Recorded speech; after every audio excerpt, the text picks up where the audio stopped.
நான் கற்றது ஆப் மூலமாக மே மாத காம்போ வாங்கியிருந்தேன். அதில் 15 பொருட்கள், அதோட ஒரு 5 பொருள் வந்து ஃப்ரீயாக நமக்கு கொடுக்குறாங்க. ஒவ்வொரு பொருளுமே ரொம்ப தரமாக இருந்தது. இந்த தாளிப்பு வடகமும் பூண்டு ஊறுகாயும் அதோட ஸ்பெஷல்னே சொல்லலாம். ஹெல்த் மிக்ஸ் எல்லாம் நல்லா இருந்தது. மால்ட்டில் மட்டும் கொஞ்சம் சுகர் இல்லாமல் இருந்தால் நல்லாயிருக்குமோ அப்படின்னு தோணுச்சு.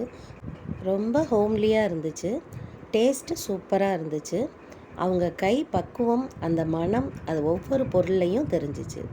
நம்ம வீட்டிலையே தயார் பண்ண முடியலைன்னா இந்த மாதிரி ஹோம்மேடாக செய்கிறவங்க கிட்ட வாங்கலாம். இது வந்து ஒரு வியாபாரத்துக்கான தயாரிப்பு மாதிரி இல்லாமல் ஹோம்மேடு பொடிகள்லாம் எப்படி இருக்குமோ அதே மாதிரி இருக்கிறதால, ரெண்டாவது இதில் எந்த விதமான ப்ரிசர்வேட்டிவ்ஸ் கெமிக்கல்லாம் கலக்காதனால நம்ம உடம்புக்கும் நல்லது. வாங்கி பாருங்கள், டேஸ்ட் பண்ணி பாருங்கள். ரொம்ப நல்லாயிருக்கு.